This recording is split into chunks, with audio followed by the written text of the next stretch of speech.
Estoy sentado en mi pequeño departamento en Phoenix, Arizona, con la luz del atardecer filtrándose por las cortinas de la ventana y proyectando formas sobre el viejo suelo de madera. Soy David Álvarez, tengo 31 años y trabajo como coordinador y supervisor de servicios de reparación del hogar. El trabajo no es glamuroso, pero es lo suficientemente estable como para mantenerme sin depender de nadie más. Hoy es el día anterior a mi boda y paso toda la tarde preparando cada detalle. Repaso la lista de invitados por última vez, comprobando que no falte ningún nombre.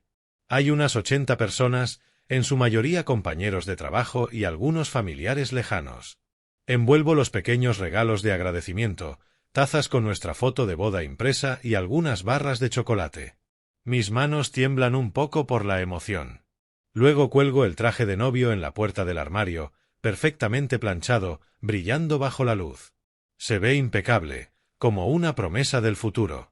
Me quedo mirándolo durante un largo rato, quizá varios minutos sin parpadear. Un calor extraño y poco común se extiende por mi pecho, como una pequeña llama que me reconforta después de años de frío. Desde niño siempre fui pasado por alto por mi familia. Mis padres, Hudson y Gianna, siempre favorecieron a mi hermano mayor, Diego.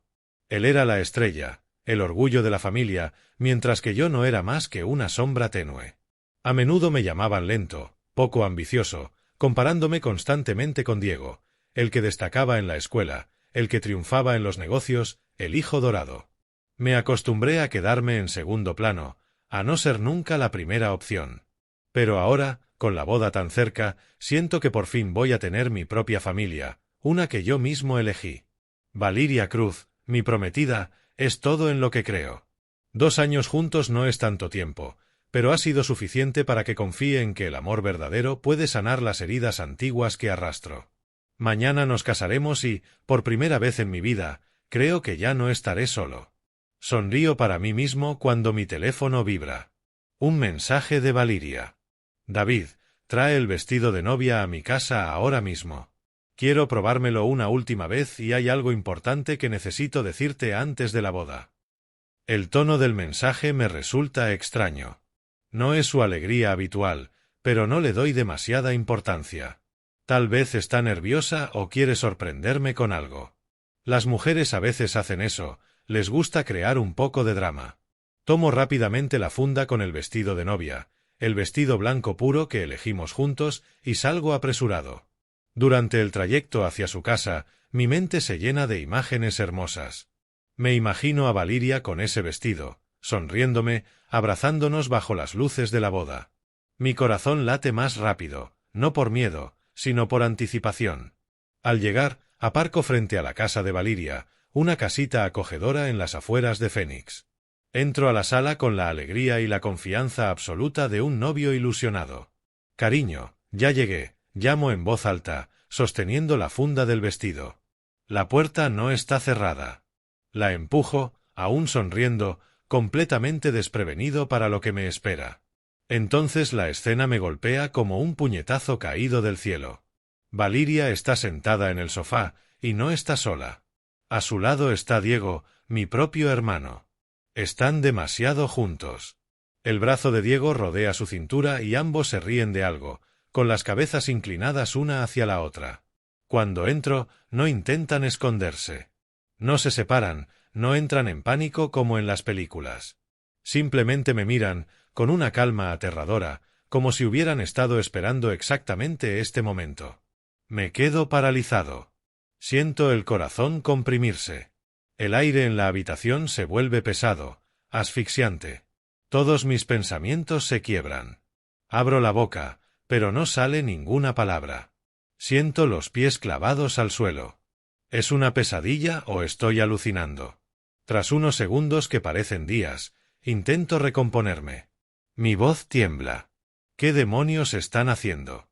Valeria me mira durante un largo momento, con una calma inquietante. No hay pánico ni remordimiento. No se disculpa ni busca excusas. Cuando habla, su voz es fría y uniforme, como si leyera una decisión ya tomada. David, Diego y yo llevamos juntos mucho tiempo. No fue algo pasajero. Te llamé hoy para dejarlo todo claro y terminar contigo ahora mismo. Cada palabra cae lenta y cruel. Durante mucho tiempo, esas palabras resuenan en mi cabeza como un cuchillo sin filo serrando una y otra vez. ¿Desde cuándo? Logro decir. Mientras yo confiaba ciegamente, mientras creía que por fin había sido elegido. Miro a Diego casi por instinto, esperando que lo niegue, que diga que es un malentendido, que no es lo que parece. Pero él permanece ahí, con los brazos cruzados, el rostro impasible, sin evitar mi mirada ni explicarse. Su silencio es la respuesta. Valiria continúa, su voz se vuelve más afilada, ya sin ocultar el desprecio. Eras la opción segura, David, pero eres demasiado común. No tienes futuro. No puedes darme la vida que quiero. Autos bonitos, una casa grande, viajes de lujo, un lugar respetable en la sociedad. Diego es diferente. Es fuerte, decidido, exitoso. Sabe lo que quiere y lo consigue. Hace una pausa, mirándome fijamente, asegurándose de que cada palabra me atraviese. Y tú, de principio a fin, siempre has sido el perdedor. Esas palabras no solo duelen, humillan. Siento como se me arranca la poca dignidad que me quedaba, quedando expuesto ante ellos. No es solo traición. Es haber sido convocado para escuchar una sentencia fría y despiadada. Intento decir algo, cualquier cosa, pero la garganta se me cierra. Solo salen sonidos distorsionados y sin sentido. Diego finalmente habla. Su voz es baja y calculada, cargada de la arrogancia de quien siempre se ha creído superior. David, acéptalo. Así es como debía ser. Solo estamos poniendo las cosas en su lugar. Los fuertes ganan, los débiles pierden. Nunca fuiste un competidor real. Quiero gritar, lanzarme sobre él y golpearle la cara, pero mi cuerpo no responde. Los brazos y las piernas se me entumecen. El mundo entero parece derrumbarse y yo quedo de pie entre los escombros, sin nada a lo que aferrarme. Valiria pone fin a todo, con una voz vacía de emoción. Cancelo la boda. Es la forma más honesta de hacerlo. Deja de engañarte con el amor o con la familia. Mi rostro palidece. La cabeza me da vueltas. Me aferro a una última esperanza, casi suplicando. Esto es una broma enferma, ¿verdad? Por favor, dime que estás bromeando. Valiria me mira con los ojos vacíos, sin parpadear. Su voz es tranquila hasta la crueldad. No, David. Lo que ves es la verdad, te guste o no. Luego, como una formalidad final, añade con frialdad. Vete o llamaremos a la policía por invasión de propiedad. En ese instante entiendo que todo ha terminado. No solo la boda, sino mi última fe en el amor, en la familia, en pertenecer a algún lugar. Aprieto los puños, las uñas se me clavan en las palmas hasta hacerme sangrar, tragándome la rabia. Me doy la vuelta en silencio y salgo de esa casa lleno de amargura. Ya en el jardín, me detengo un segundo y miro la funda del vestido que aún sostengo. Ahora se siente como una burla. Saco el vestido y lo lanzo directamente al contenedor de basura junto a la carretera. Luego subo al coche y me marcho, dejando atrás la casa y la vida que creí que sería mi futuro. Durante el trayecto, el viento nocturno de Fénix entra por la ventana abierta, pero no logra apagar el fuego que me arde en el pecho. Mi mente está en blanco, un vacío oscuro lleno de imágenes fragmentadas, la sonrisa burlona de Valiria, Diego con los brazos cruzados mirándome como a un perdedor. Ya no lloraba. Las lágrimas se habían secado en cuanto salí de allí. En su lugar, un dolor sordo se extendía por mi cuerpo, haciendo que mis manos temblaran sobre el volante. No quería volver de inmediato a mi departamento, donde el traje de boda seguía colgado como un recordatorio cruel. Así que giré el coche hacia la casa de mis padres. Una esperanza débil, quizá, pero al menos me consolarían, ¿no? Eran mi familia. Esta vez se pondrían de mi lado. Se enfurecerían al saber que su hijo menor había sido traicionado por su propio hermano. Me repetía eso para no derrumbarme del todo. Era tarde, cerca de las 11 de la noche, cuando aparqué frente a la vieja casa en las afueras. Una luz amarilla y tenue brillaba desde la sala. Mis padres aún estaban despiertos. Respiré hondo, intentando mantener la voz firme, y llamé a la puerta. Mi padre, Hudson Álvarez, abrió, con las cejas alzadas por la sorpresa. Llevaba una camiseta vieja y el cabello más canoso que la última vez que lo vi. «David, ¿qué haces aquí a esta hora? ¿No te casas mañana?», preguntó, con un tono ligeramente molesto. Mi madre, Gianna, apareció detrás de él, con un chal sobre los hombros y el rostro preocupado. «Hijo, ¿qué pasa? ¿Por qué viniste así de repente?». Me hizo pasar y cerró la puerta. La sala me resultaba dolorosamente familiar, el sofá gastado, las fotos familiares en la pared, casi todas de Diego recibiendo premios, imágenes donde yo siempre aparecía en un rincón. Me senté, con las manos apretadas sobre las rodillas, y empecé a contarles todo. Al principio la voz me temblaba, pero luego las palabras salieron como una presa rota. Les conté de Valiria, de la escena en el sofá, de la confesión fría, de la humillación y de la verdad más dolorosa. El hombre era Diego, mi propio hermano. Les conté todo mirándolos fijamente, esperando una reacción, una explosión de ira, que mi madre me abrazara llorando, que mi padre golpeara la mesa maldiciendo a Diego.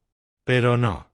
Mi padre se quedó ahí, con el rostro calmado hasta lo frío, como si escuchara el pronóstico del clima. No estaba enfadado ni sorprendido. Solo asintió despacio y dijo con voz pareja: «Así que pasó. Tranquilízate, hijo. Los sentimientos personales no son tan importantes como tomar la decisión correcta para el futuro». Parpadeé rápido, mareado, sin poder creer lo que acababa de oír. «¿Qué estás diciendo?». Exploté. Fui traicionado justo antes de mi boda, por mi propio hermano. Valiria canceló la boda el día anterior. ¿Lo entiendes? Mi padre suspiró largo, negando con la cabeza, con una mezcla de cansancio y fastidio, como si yo exagerara algo evidente. «Cálmate, David. Diego tiene dinero y estatus. Puede darle a Valiria una vida cómoda y estable. Que ella lo haya elegido duele, pero al final tiene sentido». Me quedé helado. ¿Estás diciendo que la traición de mi hermano tiene sentido? Mi padre no apartó la mirada. Así es la vida. Los fuertes ganan. El más capaz es el que es elegido. Aprende a aceptarlo. Sus palabras cayeron como golpes de cuchillo. Me giré hacia mi madre, aferrándome al último hilo de esperanza. «Tú no piensas así, ¿verdad, mamá?». Ella no me miró de inmediato. Bajó la vista al suelo, con las manos entrelazadas. El silencio se alargó lo suficiente como para que supiera que su respuesta no sería distinta. «Hijo, sé que te duele», dijo al fin, con voz suave pero firme. «Pero tienes que aceptar la realidad. Aferrarte a una mujer cuando no puedes darle lo que necesita solo empeora las cosas. Valiria merece una vida mejor». Sentí la sangre subir a la cabeza. «¿Qué estás diciendo?». Casi grité. «Iba a ser tu nuera. Y Diego me la robó antes de mi boda». Pero ella continuó, con ese tono autoritario tan familiar. «David, escúchame. No armes un escándalo.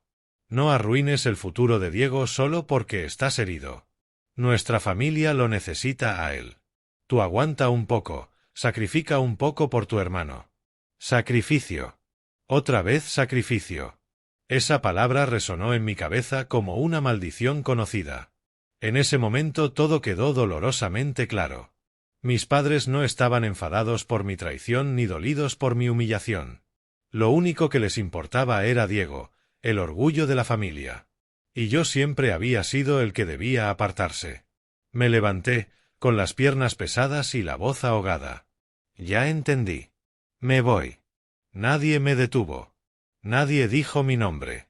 Salí y la puerta se cerró tras de mí con un golpe seco, como un punto final a todo lo que alguna vez llamé familia. De regreso a mi departamento, la amargura contenida explotó. Las lágrimas volvieron, nublando mi vista. Me orillé, golpeé el volante y grité solo. ¿Por qué nunca estuvieron de mi lado? Entonces los recuerdos de la infancia regresaron sin control. Desde pequeño, Diego siempre fue el centro. Recuerdo cuando yo tenía 6 años y él 8. Ganó un concurso de dibujo en la escuela y mis padres hicieron una gran fiesta, elogiándolo sin parar. «Nuestro Diego es tan talentoso, tiene un futuro brillante». Yo, incluso cuando me iba bien, solo escuchaba: «David, esfuérzate más. Aprende de tu hermano. Los mejores regalos siempre eran para él: bicicleta nueva, ropa bonita, viajes familiares. Yo recibía lo usado. Siempre decían, el futuro de la familia está sobre los hombros de Diego. Con los años, el favoritismo fue evidente. Diego fue a una universidad prestigiosa, inició su negocio temprano y cada pequeño logro suyo era celebrado como un triunfo. Sus errores siempre eran perdonados. Una vez perdió dinero en un mal negocio y mis padres pusieron más para salvarlo. Todos tienen tropiezos, decían. Conmigo era distinto. Si llegaba tarde al trabajo una sola vez, era el flojo, el poco ambicioso.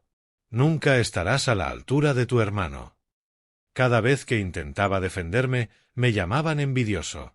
Nunca tuve el mismo punto de partida. Nunca fui la opción real. Siempre fui la sombra. Lo que acababa de pasar con Valeria y Diego solo era la consecuencia final de ese favoritismo. Había vivido con eso toda mi vida, pero ahora me había llevado al límite. Al llegar a mi edificio, apagué el motor y me quedé sentado casi media hora, incapaz de entrar. Dentro, el traje de boda seguía colgado como la última burla. Al final entré y cerré la puerta de golpe. El departamento estaba a oscuras, iluminado apenas por la luz de la calle. Me dejé caer en la cama, vestido, mirando al techo con los ojos abiertos. No dormí en toda la noche. El teléfono permaneció en silencio. Ningún mensaje de Valeria. Miré la pantalla esperando un milagro, pero no hubo nada. El dolor era tan intenso que tuve que incorporarme, apretándome el pecho, jadeando. La noche se hizo eterna. Al amanecer, la luz pálida entró por las cortinas. Exhausto, tomé una decisión firme: cancelar la boda. Tomé el teléfono y comencé a llamar a los invitados. La lista era larga, 80 personas, y cada llamada era una humillación. La boda ha sido cancelada. Perdón por el aviso tardío. Preguntaban por qué. Yo repetía, asuntos personales. Tras terminar, me dejé caer al suelo.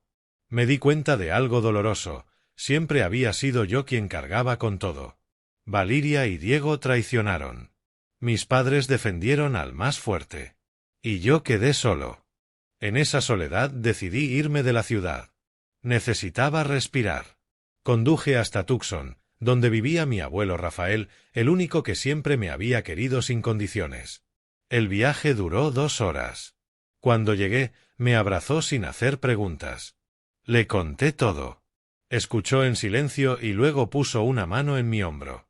David, deja de buscar tu valor en el reconocimiento de otros. A veces irse no es rendirse, es salvarse. Me quedé con él algunos días. Esa calma me devolvió un poco de paz. Al regresar a Phoenix, me refugié en el trabajo. 3 meses después, durante una inspección, sonó mi teléfono. Era del hospital de Tucson. ¿David Álvarez? Llamamos por su abuelo, Rafael Álvarez. Falleció repentinamente por un derrame cerebral. Me quedé inmóvil. El mundo se vino abajo. Mi abuelo, mi último ancla, se había ido. Mi mente quedó en blanco, llena solo de su sonrisa amable.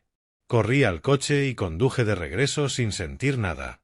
La carretera se desdibujaba entre las lágrimas. Manejé de forma mecánica, sin detenerme. En el hospital lo confirmaron. Fue repentino e indoloro. Reclamé el cuerpo y arreglé el funeral. Fue sencillo, pero digno, en un pequeño cementerio. Vecinos y viejos amigos acudieron a despedirse, compartiendo buenas historias. Rafael siempre ayudaba a la gente a arreglar cosas sin cobrar. Era el mejor hombre que he conocido. Escuché historias que nunca había oído de boca de mi familia, y eso hizo que doliera aún más. En el funeral vi llegar a mis padres junto con Diego. Se quedaron juntos, saludando a los asistentes, con el rostro solemne pero distante. No se acercaron a mí ni una sola vez, como si existiera entre nosotros una brecha imposible de cruzar. Diego me miró apenas un segundo y luego apartó la vista. Mis padres se mantuvieron ocupados con los invitados. Yo permanecí en silencio en un rincón, llorando a mi abuelo mientras sentía con crudeza que estaba excluido de la familia. Incluso al despedirme de la persona que más amé, seguía siendo el extraño, alguien que no pertenecía a ningún lado. Cuando todos se fueron, el cementerio quedó en silencio. El viento del desierto soplaba seco y frío. Me quedé solo frente a la tumba, mirando el nombre grabado en la piedra, una verdad innegable. Las últimas lágrimas por fin cayeron y luego brotaron sin control. Me arrodillé, temblando, acariciando la lápida con la mano, susurrando entre respiraciones rotas.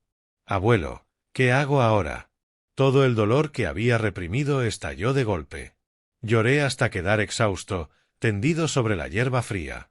Sentí con claridad que la última persona que me había protegido de verdad ya no estaba. Mi abuelo se había ido, y comprendí que estaba solo en este mundo.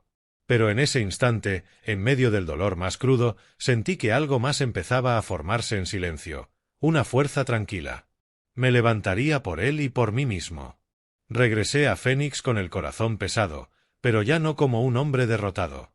En los días posteriores al funeral intenté volver a mi rutina, ir a trabajar, reparar casas de desconocidos, tratar de olvidar los vacíos que mi abuelo había dejado. Mi departamento estaba más silencioso que nunca. Ya no había llamadas suyas preguntando por mi salud. Ya no llegaban cartas escritas a mano con sus consejos sencillos. Dormía poco, comía de cualquier manera, pero cada mañana me levantaba y me decía que debía seguir adelante. Mi abuelo solía decir: «La vida es como una tubería que gotea, nieto. Si no la arreglas, seguirá goteando para siempre, pero si eres persistente, el flujo se vuelve suave». Esas palabras resonaban ahora en mi mente como una pequeña antorcha que iluminaba el camino.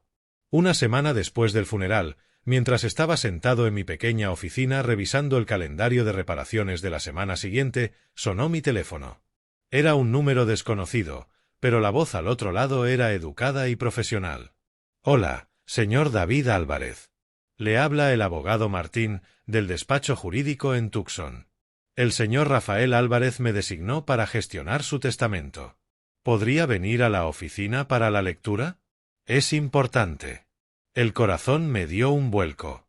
¿Un testamento? Mi abuelo nunca me había hablado de dinero. Acepté de inmediato y agendamos la cita para la tarde siguiente. Durante el trayecto de regreso a Tucson, mi mente daba vueltas sin parar. ¿Me habría dejado algo? ¿O solo era un trámite? No esperaba mucho, pero esa leve esperanza me hacía sentir una extraña emoción, como si me aguardara una última sorpresa suya. El despacho estaba en un edificio antiguo del centro de Tucson. El ambiente era silencioso, con olor a papel y café rancio. El abogado Martín, un hombre mayor de cabello plateado, me recibió con una sonrisa cálida, me invitó a sentarme y me entregó un montón de documentos. «El señor Rafael constituyó este fideicomiso hace 10 años», dijo, con voz firme pero solemne. «La totalidad del monto, $280,000, está destinada únicamente para usted, sin compartir con nadie más». Sostuve el testamento en mis manos, mirando la firma curva de mi abuelo al final, y me quedé inmóvil. $280,000. La cifra me dejó atónito, no porque fuera una fortuna descomunal, sino porque jamás imaginé ser recordado de esa manera. No era dinero caído del cielo, sino el último regalo que me dejaba. Un acto silencioso de fe de la única persona que nunca me dio la espalda. Las lágrimas cayeron, no por el dinero, sino por él. Apreté el papel con fuerza y susurré en mi interior, como si aún pudiera oírme: «Gracias por creer en mí hasta el final. Por verme digno». Salí del despacho con el corazón pesado, pero decidido. No vi ese dinero como un premio de lotería, sino como una última oportunidad para valerme por mí mismo. No lo despilfarraría ni lo invertiría a lo loco. Decidí construir mi propia carrera usando el fideicomiso de mi abuelo y mis modestos ahorros, unos $20,000 que había reunido con trabajos de reparación. La idea llevaba tiempo rondándome: crear una empresa de mantenimiento y reparaciones del hogar especializada en contratos recurrentes para propiedades de renta. Nada grandioso, solo trabajo constante con arrendadores y pequeños complejos de departamentos. Phoenix estaba creciendo. Las casas brotaban como hongos, pero muchos propietarios no querían encargarse de las reparaciones. Yo tenía las habilidades y la experiencia. Era el momento de hacer lo mío. Los primeros días de la empresa fueron un infierno. Renté una oficina pequeña en las afueras, apenas suficiente para un escritorio y algunas herramientas. Sin experiencia en gestión, tuve que aprenderlo todo por mi cuenta: registro del negocio, trámites fiscales, contratos. Busqué clientes sin descanso, llamadas en frío, correos promocionales, incluso tocando puertas en complejos de departamentos, mientras me preocupaba por los costos, la contratación de personal, la compra de materiales y el pago de salarios y renta. Los trabajos eran agotadores. Recuerdo el primero, un contrato de plomería para un pequeño complejo de departamentos. Uno de mis trabajadores cometió un error y el agua se desbordó por todas partes. El dueño estaba furioso y amenazó con cancelar. Tuve que intervenir yo mismo, trabajando toda la noche hasta el amanecer, con la ropa empapada y las manos llenas de ampollas. ¿De verdad puedo con esto?, me pregunté en la oscuridad, desplomado en el suelo de la oficina, sudado y exhausto. Pero al pensar en mi abuelo, apreté los dientes y me levanté. No rendirse. En medio de todo eso conocí a Scarlett Morales. Apareció como una brisa fresca en el desierto abrasador. Scarlett era contadora independiente, especializada en operaciones para pequeños negocios. Nos conocimos por un amigo en común cuando necesitaba ayuda para organizar mis cuentas. Nuestra primera reunión fue en una cafetería cerca de la oficina. Llevaba una blusa sencilla, el cabello recogido, ojos brillantes y una sonrisa práctica. «Señor David, me dijeron que está empezando un negocio», dijo medio en broma, pero con mirada seria. «Déjeme ver sus números. Tal vez todavía tenga arreglo». Pasamos horas sentados. Revisó cada página con paciencia, señalando donde había calculado mal los costos, los gastos innecesarios, y luego sugirió formas de captar clientes mediante redes sociales y contactos locales. Sin falsas motivaciones ni sueños irreales, solo análisis directo, pasos realistas y mejoras concretas. Me di cuenta de que me impresionaba su constancia. No prometía grandes cosas ni pintaba futuros perfectos. Simplemente estaba ahí, dispuesta a caminar conmigo desde los detalles más pequeños. Cuando cerró el último montón de papeles, me miró y dijo despacio: «Creo en tu rumbo. No por el dinero, sino porque veo tu capacidad. Si no te rindes, te echo la mano». Desde entonces nos volvimos cercanos. Las jornadas nocturnas para cumplir plazos se hicieron habituales. Una vez, un contrato importante estuvo a punto de venirse abajo por sobrecostos. Nos quedamos hasta las 3 de la madrugada, Scarlett recalculando cada cifra y yo llamando a proveedores para pedir descuentos. Hablábamos mucho de cumplir lo prometido a los clientes, de no ofrecer más de lo que podíamos dar, pero siempre entregar algo mejor. De construir relaciones duraderas en lugar de perseguir ganancias rápidas. Poco a poco se formó un vínculo especial. No fue amor a primera vista, sino un respeto profundo. Scarlett no me quiso por mi pasado ni por mi origen. Sabía todo sobre Valiria, Diego y mi familia, pero me valoró por mi perseverancia y responsabilidad.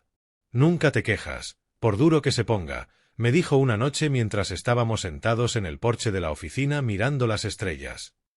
«Eso es lo que amo de ti». Atravesamos juntos los primeros fracasos. El contrato inicial se cayó porque un trabajador era lento. El cliente canceló.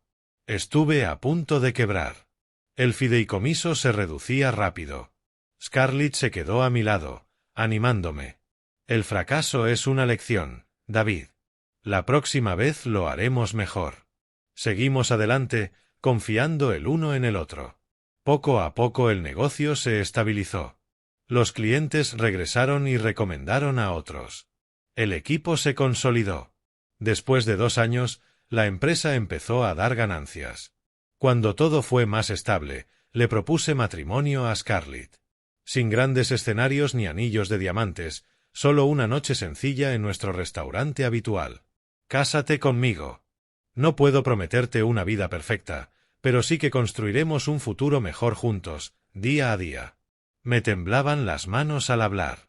Ella sonrió, con lágrimas en los ojos. «Sí, porque creo en ti y en el futuro que construiremos paso a paso». La boda fue modesta. Sin lujos, solo amigos cercanos y colegas. Ninguna señal de mi antigua familia. Nos intercambiamos los anillos bajo el sol de Arizona, prometiendo enfrentar juntos cualquier dificultad. Tras 6 años de trabajo duro y dedicación, construimos un negocio estable. La empresa ya tenía su propio equipo, 10 trabajadores calificados, una oficina más grande, contratos recurrentes con decenas de arrendadores y complejos, flujo constante de ingresos y una reputación en crecimiento. Compramos una casa acogedora en las afueras de Phoenix, bien equipada, con una sala amplia y chimenea, una cocina moderna donde a Scarlett le encantaba cocinar y un patio trasero para que nuestra pequeña hija, Lucía, jugara. Lucía nació 3 años después de la boda. Una niña de cabello oscuro y ojos brillantes como los de su madre. La primera vez que la sostuve, lloré de felicidad. Por primera vez en mi vida sentí con claridad paz, autosuficiencia y una alegría construida con mis propias manos, en mi propio camino. Cada mañana despierto con el sonido de risas infantiles desde la habitación de al lado, Scarlett preparando café y los dos planeando el día, contratos, escapadas de fin de semana o simplemente acurrucarnos en el sofá. Ya no soy el abandonado. Soy el pilar de mi propia familia.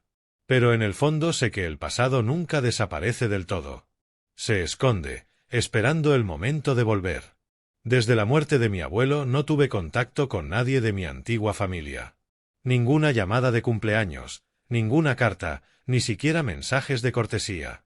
Eliminé los números de Diego y Valeria de mi teléfono. Con mis padres mantuve solo una distancia educada, como viejos conocidos que ya no comparten el mismo camino. Scarlett me lo aconsejó. No los necesitas para vivir bien, David. Nos tenemos el uno al otro. Y estuve de acuerdo. Pero entendí que algunos lazos de sangre, quieras o no, pueden jalarte de vuelta como hilos invisibles. No guardo odio. El tiempo suavizó el dolor. Pero tampoco perdono. Simplemente sigo adelante con mi nueva familia. Un día, mientras estaba en la oficina revisando el calendario de mantenimiento de un gran complejo de departamentos, mi teléfono vibró de pronto sobre el escritorio. En la pantalla apareció el nombre de mi madre, Gianna. Me quedé quieto unos segundos, con el corazón latiendo más rápido de lo normal. Habían pasado 6 años. No hablábamos de verdad desde el funeral de mi abuelo. Respiré hondo y contesté. Su voz sonaba cansada y tensa, como conteniendo las lágrimas. David, tu padre murió. El cáncer se lo llevó después de una larga lucha. Hizo una pausa y continuó, con voz más baja. El funeral es mañana por la tarde, en la casa antigua de Phoenix. No lloró, pero se escuchó un suspiro pesado. ¿Cáncer? No sabía que papá estaba enfermo. Nunca me lo dijeron. Guardé silencio unos segundos. Iré. Haré lo posible por estar ahí, respondí. Colgó sin decir nada más, como si la llamada fuera solo un trámite. Me dejé caer en la silla, apretando el teléfono. Mi padre, Hudson Álvarez, el hombre severo que siempre favoreció a Diego, ya no estaba. No sentía un gran apego, pero una pequeña parte de mí aún dolía. Era mi padre, aunque nunca me hubiera visto de verdad. Se lo conté a Scarlett al llegar a casa. Me abrazó. ¿Quieres ir? Iré contigo. Asentí. No importaba qué. Era la última forma de cumplir con mi deber filial y cerrar un capítulo viejo, no por ellos, sino por mí. Organizamos todo rápido, dejamos a Lucía con la madre de Scarlett y manejamos hasta la vieja casa de Phoenix. El ambiente en el coche era pesado, casi tangible. Sentía cansancio, pero también expectación. Diego y Valeria estarían ahí. ¿Cómo reaccionarían al verme? Cuando llegamos, el funeral ya estaba en marcha, en una atmósfera solemne. La casa estaba decorada con sencillez, rosas blancas, un ataúd de madera pulida en la sala, filas de sillas. Entramos con calma. Yo llevaba un traje negro, Scarlett, un vestido oscuro, tomada de mi brazo. Escuché susurros. David está aquí. No lo veíamos desde hace años. Saludé con la cabeza y seguí adelante. Mi madre estaba junto al ataúd, más delgada, con los ojos enrojecidos. Su mirada se detuvo en mí más de lo normal, sorprendida y escrutadora. Se acercó. Gracias por venir.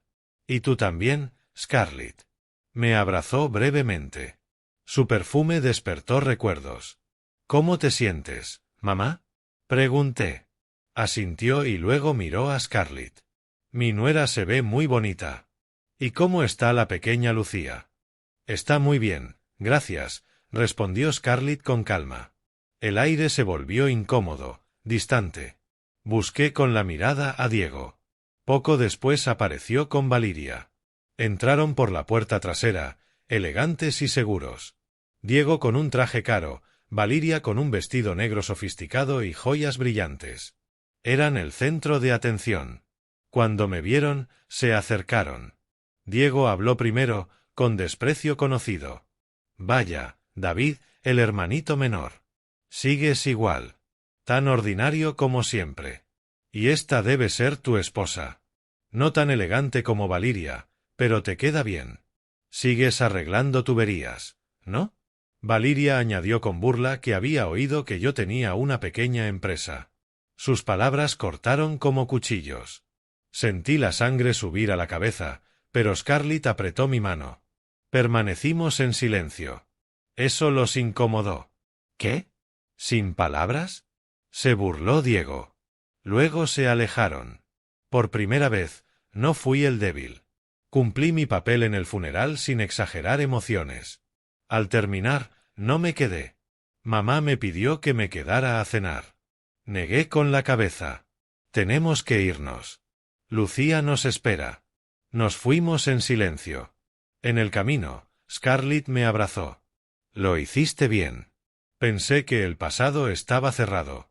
Pero unos días después, mientras revisaba horarios en la oficina, sonó mi teléfono. Era otro abogado. La lectura del testamento del señor Hudson Álvarez es mañana por la tarde. Está invitado. Al principio quise negarme. No necesitaba nada de él. Pero decidí ir. No por dinero, sino para cerrar definitivamente esa puerta. Al día siguiente entré al despacho. Mi madre y Diego ya estaban ahí. Diego me recibió con una sonrisa burlona. El abogado comenzó a leer. Mi madre heredó la casa y $150,000. Diego heredó el negocio, propiedades y más de $1 millón. Sonrió satisfecho. Luego llegó mi turno. El abogado leyó con calma. La herencia para el señor David Álvarez consiste en un reloj antiguo perteneciente a su padre, descrito como un recuerdo sentimental sin valor monetario. La sala quedó en silencio absoluto. Eso fue todo. Un reloj viejo. El barato que mi padre usaba para trabajar, seguramente guardado en alguna caja olvidada. Me quedé inmóvil, con la rabia encendiéndose en el pecho como fuego. No por el valor material. Yo no necesitaba su dinero, sino porque incluso después de muerto, Hudson nunca me había valorado ni reconocido. Le dejó todo a Diego y a mí apenas una baratija sobrante, como un último recordatorio de que nunca había importado.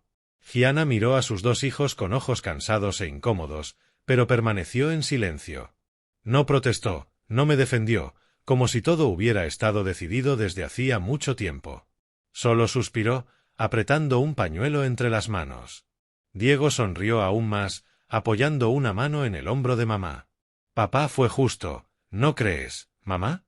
Yo sabré usar bien este dinero. Quise gritarle, preguntarle por qué. ¿Por qué nunca me vio? Pero me contuve. Me puse de pie, con la voz helada. Gracias, licenciado. Salí del despacho del abogado sintiéndome vacío, caminando despacio por el largo y frío pasillo. Afuera comenzó a llover, una lluvia silenciosa y constante, como si quisiera añadir otra capa de silencio a esa tarde. Comprendí que la última esperanza que había guardado de una relación padre e hijo se cerraba ahí. No con rabia, sino con una verdad inmutable. De camino a casa, las lágrimas comenzaron a caer sin que me diera cuenta, nublándome la vista.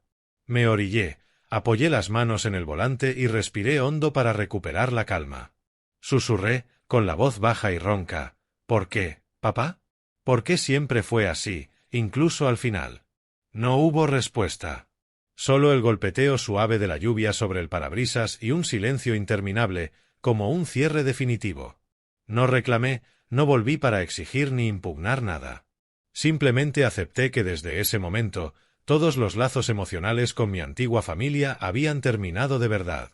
Cuando llegué a casa, Scarlett me abrazó con fuerza, como si lo entendiera todo sin necesidad de preguntar. Al cabo de un momento, dijo en voz baja, llena de preocupación: «¿Estás bien, David? Si quieres hablar, aquí estoy. Y si no estás listo, también está bien».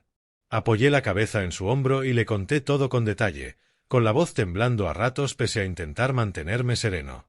Scarlett no me interrumpió. Solo escuchó, con las manos firmes en mi espalda. Cuando terminé, me miró largo rato y dijo suavemente: «Hiciste todo lo que estaba en tus manos. A partir de ahora no les debes nada. Eres libre, David. No porque te hayas ido, sino porque ellos nunca supieron valorarte». Esa noche abracé a Lucía con fuerza, sintiendo su respiración tranquila y su pequeño calor. En ese silencio entendí que mi vida seguía avanzando, la empresa funcionando, mi pequeña familia aquí y muchas cosas que valía la pena proteger. La herida seguía siendo profunda, pero sabía que sanaría, porque por primera vez había aprendido a vivir plenamente, sin depender del reconocimiento de quienes eligieron darme la espalda hace mucho tiempo. En los días siguientes aparté activamente el pasado, volcando toda mi atención en el trabajo y en la familia que tanto me había costado construir.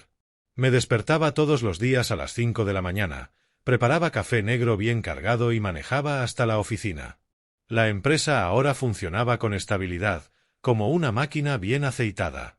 Teníamos un equipo fijo de 12 trabajadores capacitados, encargándose de todo: plomería, pintura, reparaciones eléctricas. Los contratos recurrentes con propietarios y pequeños complejos de departamentos llegaban con regularidad. Un fraccionamiento suburbano que necesitaba mantenimiento mensual. Varias casas de renta que requerían revisiones periódicas. El flujo de dinero era estable, suficiente para cubrir sueldos, gastos y hasta ahorrar un poco para el futuro de Lucía.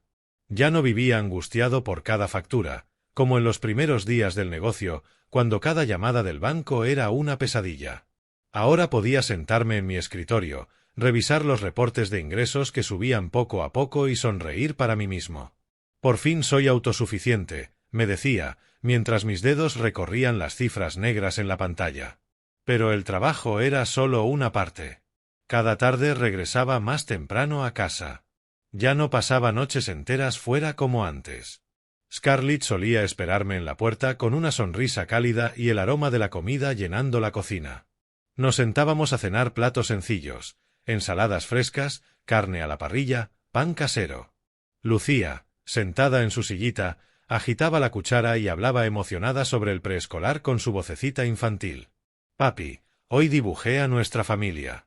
Su risa llenaba la casa, ahuyentando todo el cansancio. Scarlett me contaba su día, organizando las cuentas de la empresa, reuniéndose con clientes, y yo la escuchaba, tomándole la mano bajo la mesa. Esos momentos tranquilos me hacían sentir que había entrado de verdad en otra vida. Una sin comparaciones ni desprecios. Sin burlas de Diego ni miradas frías de mis padres.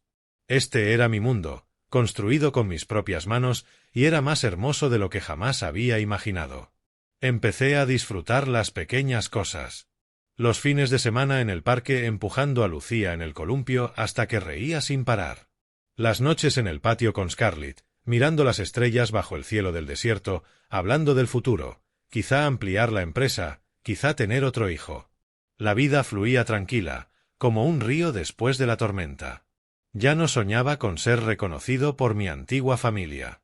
Se habían convertido en recuerdos lejanos, como un libro viejo en un estante. A veces pensaba en el reloj guardado en el cajón, el legado de mi padre. Pero no lo usaba. Era un recuerdo, pero ya no dolía. Lo había superado. Entonces, una noche, en medio de esa calma, todo cambió. Acabábamos de cenar. Lucía jugaba en la sala con sus juguetes, Scarlett leía en el sofá. Yo lavaba los platos, relajado, con música suave sonando en la radio. De pronto, mi teléfono vibró sobre la encimera de la cocina. Miré la pantalla. Un número desconocido. Pero en segundos supe quién era. Diego. Aunque había borrado su número hacía años, lo reconocí de inmediato. El corazón me dio un salto. Mi hermano, que no me llamaba desde hacía años, desde el funeral de papá. La última vez que hablamos fue en el despacho del abogado, con su sonrisa burlona aún grabada en mi memoria. ¿Por qué me llamaba ahora? No contesté. No quería que esa llamada rompiera la paz de mi familia. El teléfono sonó unos segundos más y se detuvo. Solté el aire, regresando a los platos, diciéndome que quizá era un error, aunque en el fondo sabía que no lo era. Minutos después, volvió a sonar. El mismo número. Lucía levantó la vista. «Papi, está sonando el teléfono». Scarlett me miró con preocupación. «¿Quién llama?» Negué con la cabeza. Debe ser un error. Pero por dentro, la inquietud crecía. Diego no era de llamar insistentemente. La tercera llamada llegó, insistente, como una alarma. El corazón empezó a latirme más rápido. La mano me temblaba al sostener el teléfono. ¿Había pasado algo? ¿Mamá estaba enferma? ¿O él estaba en problemas? La cuarta llamada sonó. Estuve a punto de contestar, pero me detuve. Ignóralo, me dije. Pero la curiosidad y la preocupación se impusieron. En la quinta llamada, el timbre prolongado tensó de golpe el ambiente. Lucía dejó de jugar y me miró con los ojos muy abiertos. Scarlett se levantó y se acercó. «Contesta. Nadie llama tantas veces por error». Respiré hondo y acepté la llamada. Del otro lado, la voz de Diego ya no era arrogante ni segura. Sonaba desesperada, atropellada. «¿David? Necesito tu ayuda». Valeria me engañó. Manipuló los documentos, puso todo a su nombre, transfirió todo sin que yo lo supiera. La empresa está a punto de quebrar.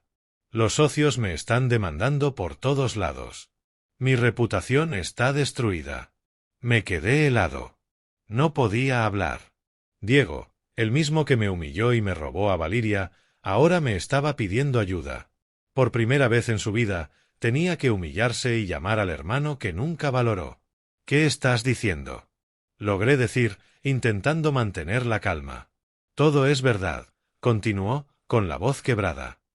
Firmé papeles sin leer. No sabía nada. «Estoy en la ruina, David. Tienes que ayudarme». No respondí de inmediato.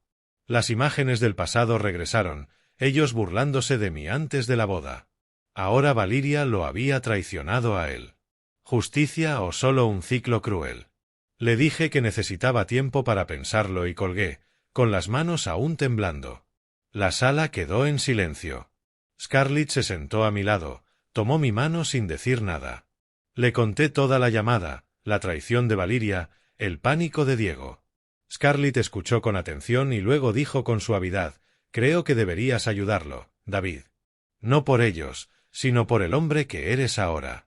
No les debes nada, pero no dejes que el rencor te cambie».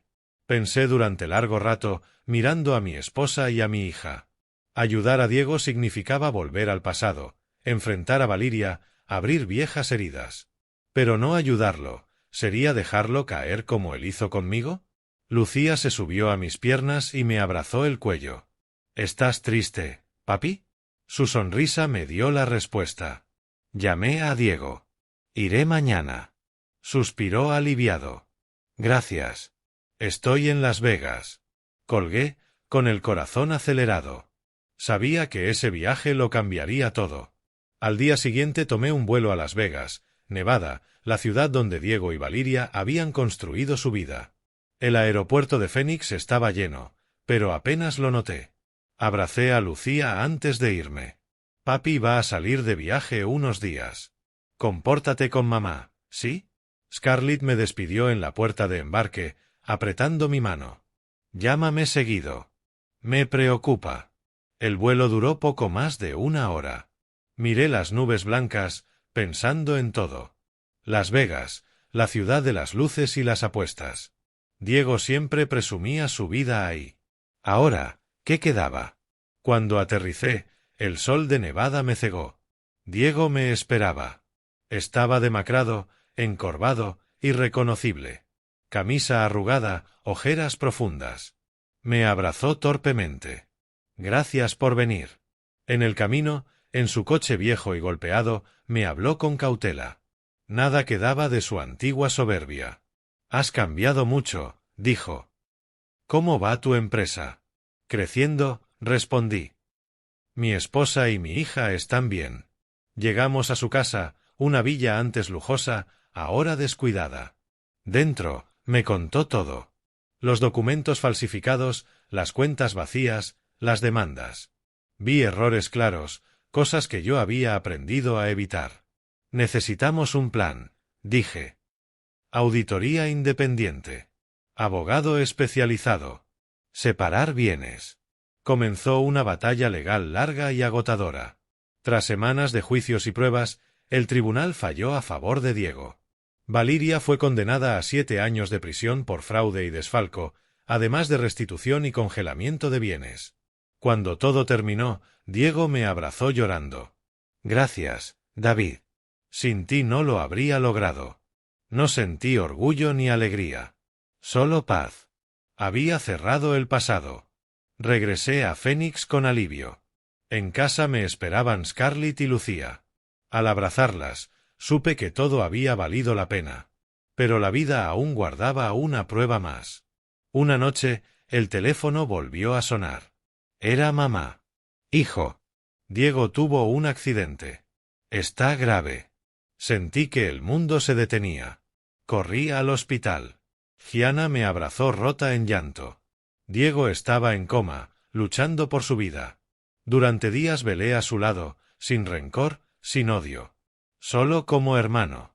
Y mientras lo observaba respirar, entendí algo con claridad absoluta. Yo ya no era el niño rechazado de antes. Era un hombre completo. Y pase lo que pase, esta vez no estaría solo. Recordé la infancia, a los 2 hermanos jugando a la pelota en el patio trasero, a él enseñándome con paciencia a tirar penales, riéndose a carcajadas cuando yo fallaba. Luego, poco a poco, todo empezó a cambiar. A medida que él comenzaba a tener éxito, la distancia entre nosotros crecía. Yo me fui desdibujando, convirtiéndome en una sombra tenue dentro de mi propia familia. El tiempo pasaba lentamente. La tensión aumentaba hora tras hora. Los médicos entraban y salían sin parar. Cada vez que preguntaba, la respuesta era la misma. La condición estaba temporalmente estable, pero aún no despertaba.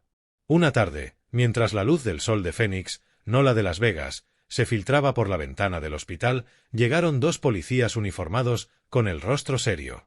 Señor David Álvarez, necesitamos hablar con usted en privado. El corazón me dio un salto. ¿Qué había pasado con el accidente? Confirmaron que yo era el familiar más cercano y me informaron los resultados de la investigación. Hemos detenido al conductor que se dio a la fuga, dijo uno de los oficiales. Según su confesión, fue contratado por Valiria Cruz para provocar el atropello. Esto se clasifica como intento de homicidio. Me quedé paralizado. La boca abierta, incapaz de articular palabra. Valiria. Incluso después de ser condenada y encarcelada, había cometido un último acto de venganza. Había pagado para que atropellaran a Diego. ¿Cómo era posible? La imagen de su sonrisa burlona en el tribunal volvió a mi mente, ahora aún más siniestra. Cuando mamá escuchó la noticia, se desplomó entre sollozos. Ese demonio, ¿cómo pudo hacer algo así? En ese momento sentí un escalofrío, no de miedo, sino al comprender hasta dónde podía llegar el odio, cómo se propagaba como un veneno, incluso contra alguien indefenso. Valiria odiaba a Diego por la condena, y desde prisión había prolongado su rencor. Ya no se trataba de dinero. Se trataba de vida o muerte. Me quedé de pie, con las manos aferradas a la silla, la mente girando sin control. La vida daba vueltas crueles. Ella me había traicionado a mí, y ahora Diego casi había muerto por su odio interminable. El hospital se volvió aún más opresivo. El pitido de las máquinas resonaba como un recordatorio cruel. Valiria, la mujer que alguna vez fue mi prometida y se burló de mí en aquel sofá, ahora era una sombra oscura sobre toda la familia. Llamé de inmediato a Scarlett, con la voz quebrada. Amor, fue Valiria. Ella pagó para que intentaran matar a Diego. Scarlett quedó en shock. Dios mío, por favor, ten cuidado. Si puedes, regresa con nosotras, con Lucía. Pero no podía irme. Diego seguía en coma y mamá me necesitaba. La tensión aumentó. ¿Se detendría ahí o aún quedaban más golpes por venir? Pasé la noche sentado junto a su cama, atormentado por ese ciclo interminable de odio. Los días siguientes fueron como una pesadilla prolongada. Cada hora era una prueba entre la esperanza y la desesperación. Mamá y yo nos turnábamos para vigilarlo, sin salir del hospital ni un instante. Durante el día me sentaba a su lado, le limpiaba el sudor de la frente, cambiaba las compresas frías, observaba cada latido en el monitor. Cada respiración estable era algo a lo que aferrarse. Cada pitido, una oración silenciosa. Mamá rezaba sin parar, murmurando: «Señor, por favor, salva a mi hijo». Ya no era la madre dura que antes me pedía sacrificios. Ahora era una mujer rota, con el cabello despeinado y ojeras profundas. Recordé cuando de niños nos contaba cuentos. Diego siempre recibía más atención, pero aún así me abrazaba cuando él se quedaba dormido. Ahora esos recuerdos sabían amargos. Cada noche llamaba a casa, intentando sonar alegre. El estado de Diego sigue igual. ¿Mi niña extraña a papá? Lucía hablaba emocionada por el teléfono. «Papá, ¿cuándo regresas? Te hice panqueques». Sonreía, pero las lágrimas corrían sin que pudiera detenerlas. Los médicos revisaban a diario. Estable, pero sin despertar. Cada vez que negaban con la cabeza, el pecho se me apretaba. Me preguntaba qué pasaría si nunca despertaba. Odiar a Valiria o arrepentirme de no haber perdonado a tiempo. Una mañana tranquila, cuando la luz temprana iluminaba el piso blanco del hospital, todo cambió. Estaba medio dormido junto a la cama, exhausto tras una noche sin dormir, cuando sentí un leve contacto en la mano. Un toque débil y tembloroso. Desperté de golpe y me quedé inmóvil al ver que Diego había abierto los ojos. Su mirada era borrosa, pero suficiente para reconocerme. Movió los labios sin sonido y apretó suavemente mi mano. El corazón me latía con fuerza, entre alegría y miedo. ¿Estás despierto? ¿Me recuerdas? Susurré con la voz quebrada. Asintió levemente. Corrí a llamar al médico y a mamá, con las manos temblando. «Doctor». «Mamá». Diego despertó. Mamá entró corriendo, el rostro pálido transformándose en alivio. «Mi hijo, gracias a Dios». El doctor lo examinó con rapidez. Tras varias pruebas, anunció con una sonrisa poco habitual: «Está fuera de peligro. El cerebro está estable. Ya no hay hemorragia. Con reposo y rehabilitación, podrá mejorar. No hay riesgo vital». Sentí que el cuerpo me fallaba de alivio. Mamá me abrazó con fuerza, temblando. «Gracias, David, de verdad. Gracias por no alejarte, a pesar de todo el daño que te hicimos. Sé que estuve mal. Perdóname, hijo». Por primera vez escuché arrepentimiento sincero en su voz. La abracé también, llorando en silencio. «Todo va a estar bien, mamá». Diego nos miró desde la cama y murmuró con voz débil, pero clara: «Gracias». Solo esa palabra bastó para que la habitación contuviera el aliento. Los meses pasaron. 3 meses en un abrir y cerrar de ojos. Diego fue recuperándose poco a poco. Primero comiendo papillas, luego caminando despacio por el pasillo. Cada avance traía esperanza.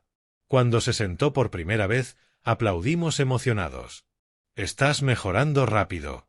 Gracias a mamá y a ti». Me quedé algunos días más y luego regresé con mi familia. Scarlett y Lucía me esperaban.